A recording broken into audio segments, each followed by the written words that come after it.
So we're here to talk to you about, first of all, you're graduating this year. Yeah, Congratulations. thank you very much. So what is your plan after high school?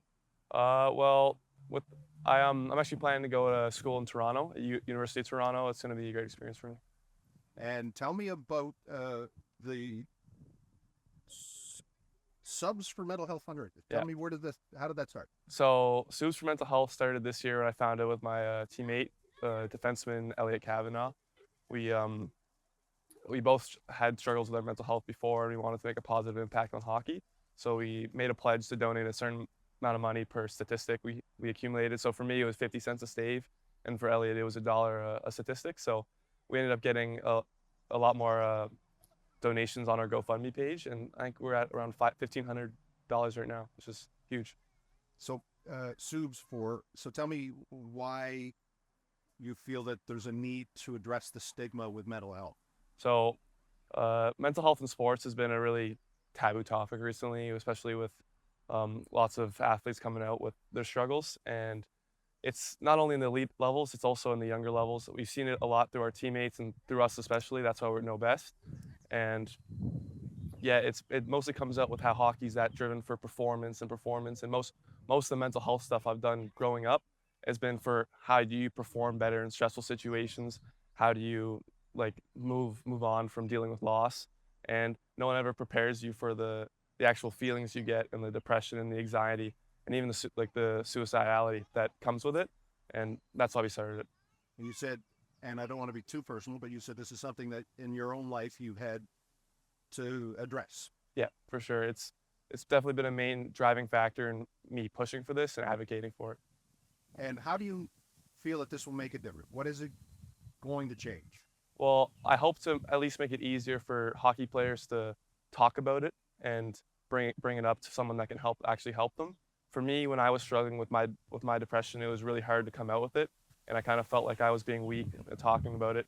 And just making that first step and coming into contact with somebody that could actually really help me made my life so much better and so much easier. So I hope by educating hockey players, especially at our level, younger levels, that they're allowed to come out and they're allowed to talk about it.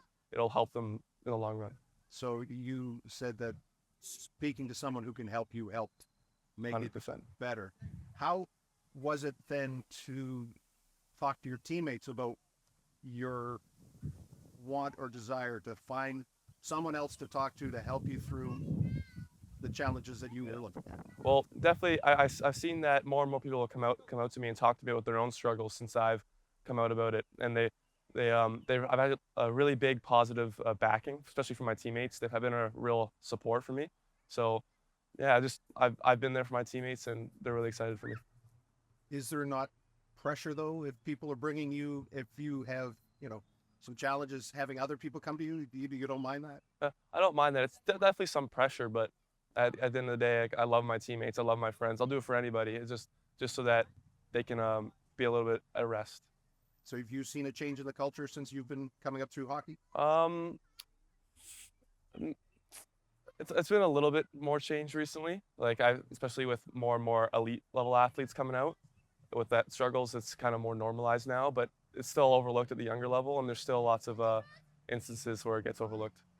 So what's your plan for after school, after graduation? Regarding suits for mental health, or just my life. Just your life. So my life, well, I'll be going to studying physics, astrophysics at the University of Toronto. It'll be huge. I'm on the TD scholarship, which is $70,000 over 4 years, which is huge for me. Helps me out a lot, and I'm just looking to further my education and see what happens. Astrophysics? Yeah, astrophysics. So Neil deGrasse Tyson, what is it that you want to do with that education? Uh, I actually want to be a researcher. Like I want to work at a university and research science, and that's really cool. Neil deGrasse Tyson is actually one of my idols, so it's great you brought him up.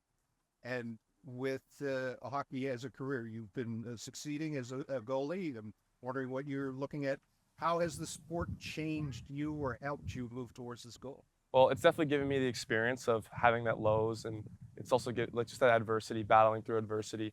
100%, it's been a positive outlook, and I wouldn't change it. And you have also been recognized for doing the work and supporting others and going through that. Do you have any interest in, I know you want to be a researcher, but teaching or mentoring or coaching hockey Yeah. or doing something with the sport that you've been a part of? So actually, I do coach hockey a little bit, the goalie coach through Finn Goalie, he's like a little goaltending um, guru, I'd say here, and he just has me all coach the young ones, and it's a great experience. I love coaching the little kids, and it's awesome. And what do you want kids who might be looking up to you as an idol? What do you want them to know about what life can be and what it can sometimes put in front of you? Well, I want them to be educated about it. Some kids are so young that I work with that they just have to be ignorant about it, but I definitely want them, especially when they grow up and have those tough battles, they need to understand that they can come out and talk about them. And any final thoughts or words about the scholarship and the 70, did you say it's $70,000? $70,000. That's a lot of money, man. Yeah, it's going to help me a lot to go to university, and I'll be able to afford that now. And yeah, it's just a great family. I got the email on on Scholarships Canada. Had no idea what the scholarship was. I applied for it, and I got there, and it was instantly like a family. So I met some people in 2 days, and it feels like I've known them for months, and it's just a great experience, and I'm happy to move forward with them. It's for community leadership. Do you feel like a leader? A little bit. It makes me feel a little bit pretty good about it, and it also helped me driving my Soups for Mental Health fundraiser and a little bit of publicity for that. I just look at, when we look at hockey culture, a goalie is behind the team, it's watching the action. Just curious about your thoughts on how someone who's there to prevent other teams from scoring against your team, how that feels as a leadership role. It's not so much a leadership role as in the hockey itself, but I kind of just it's another part of the team, another segment, and I just say fucks when I can. That's all I am.